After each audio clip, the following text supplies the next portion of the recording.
wabarakatuh ya.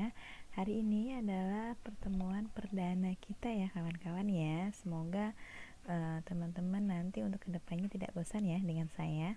Oke, perkenalkan nama saya Ibu Rida Ristiana. Saya kebetulan mengampu mata kuliah perpajakan internasional ya, baik kelas 6A, 6B maupun 6C. Nah, pertemuan hari ini saya akan menjelaskan bagaimana silabus maupun RPS ke depan ya yang akan kita pergunakan selama satu semester. Baik, langsung saja ya. Oke, saya akan buka. Pertama saya akan jelaskan dulu tentang silabus. Supaya apa? Supaya teman-teman agak lebih mudah ya untuk kedepannya dan tidak bingung begitu. Karena ini akan digunakan selama satu semester. Jadi baik sebelum teman-teman melakukan perkuliahan, teman-teman bisa melihat atau menengok baik silabus maupun RPS ini terlebih dahulu karena setiap pertemuannya akan pasti berbeda-beda ya. Oke. Nah, ini adalah silabus ya. Silabus MK-nya adalah perpajakan internasional untuk S1, 3 SKS semester 6. Mata kuliah ini merupakan mata kuliah konsentrasi pada program S1 akuntansi. Setelah mengikuti mata kuliah ini, mahasiswa atau mahasiswi diharapkan mampu memahami konsep, strategi, dan mampu mengaplikasikan perpajakan internasional sehingga dapat merencanakan pajak dan dapat mengambil keputusan bisnis di tengah maraknya investor asing yang menanamkan modalnya di Indonesia. Nah, perlu teman-teman ketahui pelaksanaan perkuliahan menggunakan pendekatan SCL ya, Student Centered Learning ya, yang dimana mahasiswa menjadi peran utama dalam metode pembelajaran ya. Mahasiswa belajar bertanggung jawab, memiliki peran aktif, keadilan, mandiri, berpikir kreatif ya, kritis, komunikatif yang disajikan dalam bentuk diskusi maupun presentasi ya, bisa ceramah, tanya jawab. Nah, teman-teman, untuk metode yang akan kita pakai selama satu semester ya, kita akan menggunakan full online model ya. Jadi benar-benar full online ya, dimana online itu sendiri terbagi menjadi dua metode ya. Yang pertama adalah metode sinkronus, kedua adalah metode asinkronus. Metode sinkronus adalah metode yang langsung berinteraksi di hari itu juga di jam dan waktu yang sama, itu namanya sinkronus atau bisa dikatakan real time ya. Jadi hari itu juga di jam yang sama ya, aktivitas yang sama juga di jam yang sama antara dosen dan mahasiswa, itu namanya sinkronus. Nah, kemudian yang kedua adalah metode asinkronus, kebalikannya.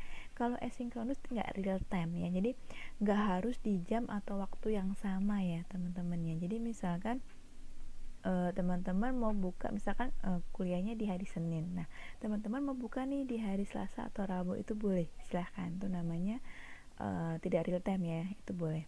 Nah, supaya lebih mudah ya untuk saya memonitor, jadi saya berikan toleransi asinkronus itu batasnya 3 hari ya teman-teman ya, 3 hari dari hari perkuliahan. Nah, untuk metodenya sendiri untuk sinkronus teman-teman, saya akan menggunakan metode Google Meet ya, yang teman-teman biasa pakai. Kemudian bisa juga Zoom, kalau misalkan Google Meet-nya berhalangan, kita bisa pakai Zoom untuk alternatif. Kemudian Classroom. Nah, jadi teman-teman nanti sediakan ya untuk akun Classroom-nya. Kemudian untuk asinkronus sendiri, saya akan menggunakan video ya. Video ini adalah video yang berasal dari channel YouTube ya. Jadi teman-teman pastikan nanti memiliki akun YouTube ya. Kemudian Google Classroom ini juga akan saya berlakukan manakala misalkan teman-teman mengirim file yang besar ya, karena untuk Spada sendiri dia hanya 8 MB kapasitasnya, sedangkan Google Classroom itu bisa lebih dari 8 MB. Oke. Baik sinkronus maupun asinkronus akan memanfaatkan website learning ya, yaitu Spada ya maksud saya, sebagai LMS. Nah, selain daripada full online model teman-teman, saya juga menerapkan pendekatan inquiry ya, salah satu metodenya, yaitu melalui tugas lah ya. tugasnya bisa macam-macam, bisa kuis ya kan, latihan soal ya, dan seterusnya. Nah, baik UTS maupun UAS ini sudah ketentuan yang pasti ya kalau yang ini ya. Oke. Nanti untuk lebih jelasnya teman-teman bisa baca sendiri ya. Untuk silabusnya saya bacakan secara globalnya saja. Oke, untuk syaratnya kita harus lulus MK perpajakan terlebih dahulu. Nah, untuk tujuannya ini kurang lebih sama ya teman-teman ya. Untuk meningkatkan kompetensi sebagai mahasiswa Fakultas Ekonomi dan Bisnis, konsentrasi pajak yang menguasai dan mampu memahami pajak secara perspektif internasional, memahami konsep, strategi, dan penerapan pajak internasional yang meliputi aspek perpajakan internasional, subjek dan subjek pajak internasional, yurisdiksi, pemajakan, ada sumber penghasilan, esensi, model, struktur P3B, metode penghindaran pajak berganda, dan seterusnya ya teman-teman. Oke, untuk deskripsi mata kuliah kurang lebih sama dengan bagian pendahuluan tadi ya. Kurang lebih akan sama di silabus maupun di RPS. Nah, untuk pendekatan tadi sudah saya jelaskan, ada fully online model ya, bentuknya ada sinkronus sama asinkronus. Nah, kemudian metodenya sama ya, kita modalnya diskusi ya, kemudian tugasnya bisa macam-macam, bisa dari kuis, latihan soal, makalah, dan seterusnya.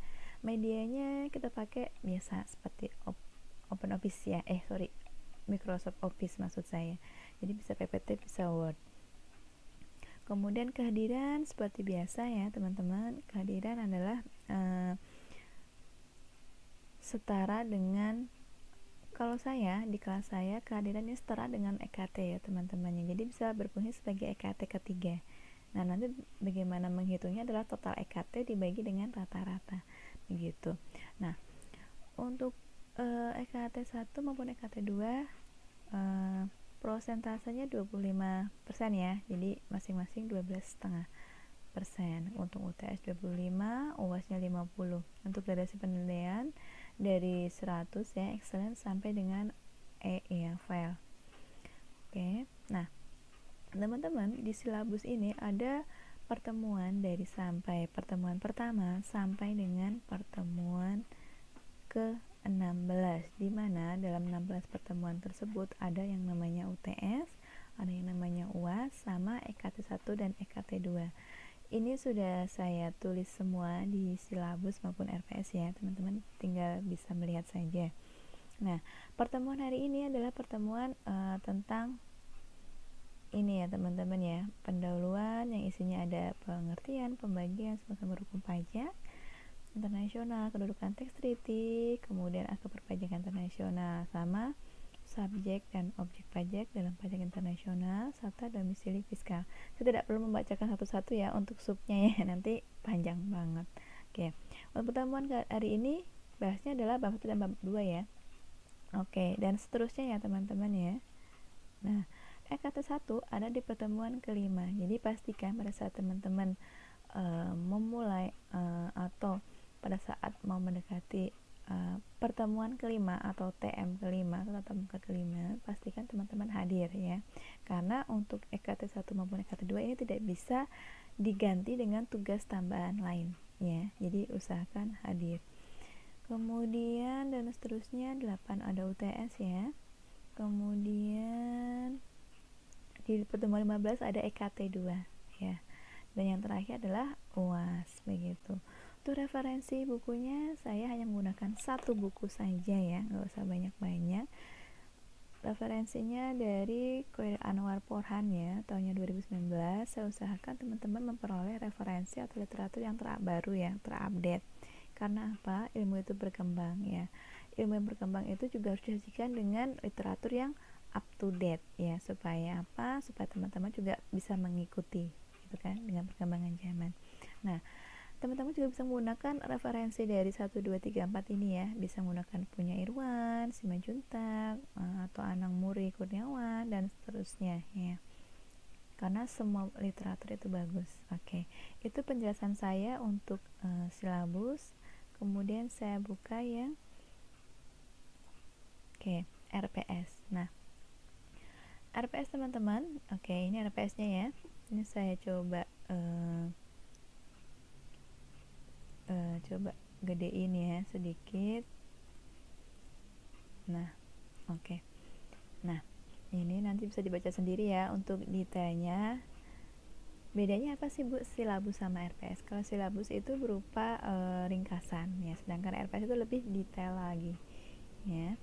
Ini sama deskripsi mata kuliah bisa baca sendiri. Nah, untuk capaian pembelajaran program studi ada sikap, pengetahuan, keterampilan umum, keterampilan khusus. Nanti teman-teman bisa simak ya. Nanti baca sendiri ya supaya lebih memahami. Nanti kalau misalkan bingung bisa bertanya kepada saya. Kemudian CPM-nya ini ya, ini poinnya sama dengan yang tadi yang ada di silabus ya. Nah, yang perlu teman-teman perhatikan di RPS ya, selain dia mengandung adanya sub CPMK atau indikator pembelajaran, artinya apa sih yang harus teman-teman peroleh pada saat teman-teman sudah belajar di pertemuan 1 dan seterusnya. Nah, ini adalah sebagai outputnya teman-teman ya. Sebagai outputnya di sini di kolom kedua. Nah, untuk bahan kajiannya ini sudah saya tuliskan, kita akan membahas apa saja ya. Oke. Nah, untuk metode atau pembelajarannya sudah saya jelaskan di sini. Misalkan di sini ada sinkronus via Gmeet, kemudian asinkronus via video. Artinya ini adalah kolaborasi dua metode, baik sinkronus maupun asinkronus. Nah, pengalaman belajar mahasiswa. Nah, ini adalah pengalamannya teman-teman setelah teman-teman belajar di pertemuan 1 dan seterusnya. Nah, yang perlu teman-teman perhatikan ada di poin ini ya teman-teman ya, di kolom tugas dan kriteria penilaian.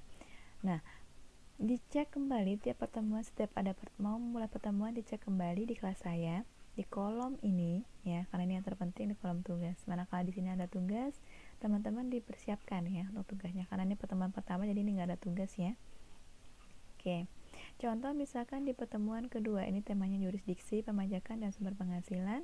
Nah, di sini ada tugasnya teman-teman ya, mengulas intisari atau kesimpulan dari video di kolom komentar ya, channel YouTube, dan mengerjakan soal latihan halaman sekian. Nah, ini artinya apa? Teman-teman mengerjakan mengulas intisari ya, ditulis di komentar di channel YouTube ya kan.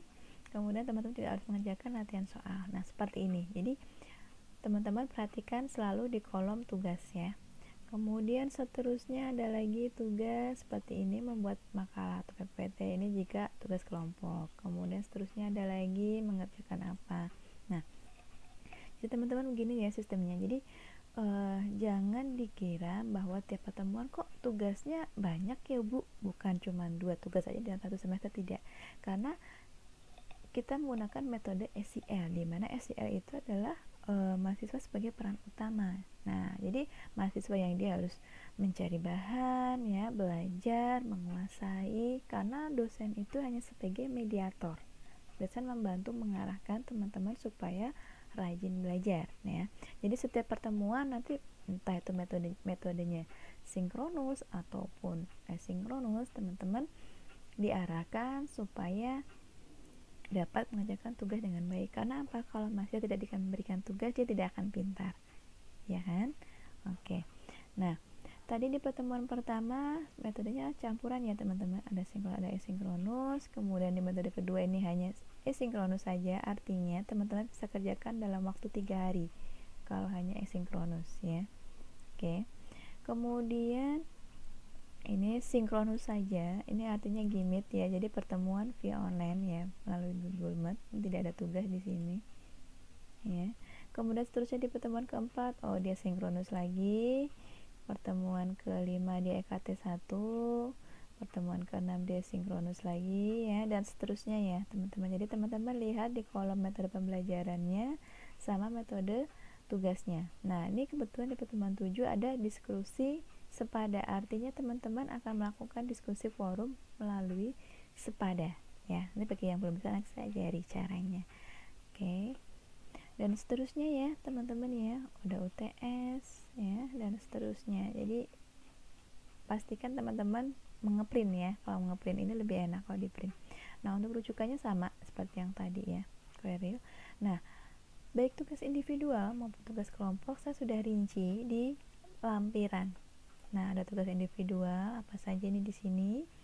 kemudian tugas kelompok. Ya, di sini juga sudah ada. Jadi sudah lengkap ya teman-teman ya. Nah, jika misalnya teman-teman bingung di kolom, teman-teman bisa lihat di kolom lampiran. Ini tugasnya ada di pertemuan berapa saja dan ngapain saja, sudah ada semua di sini. Begitu. Bagi yang belum jelas bisa bertanya kepada saya. Ini tugas kelompoknya. Oke. Sudah, itu secara umum ya untuk penjelasan baik RPS maupun silabus. Oke. Nah, itu saja dari saya ya. Misalkan teman-teman ada yang masih bingung, bisa nanti ditanyakan pada saat nanti pertemuan hari ini di Google Meet ya. Karena nanti hari ini kita ada pertemuan selain sinkronus maupun asinkronus. Nah, jadi ada 2 metode untuk pertemuan di hari pertama. Oke, itu saja teman-teman ya untuk penjelasan silabus maupun RPS. Oke, itu saja saya tutup ya. Assalamualaikum warahmatullahi wabarakatuh.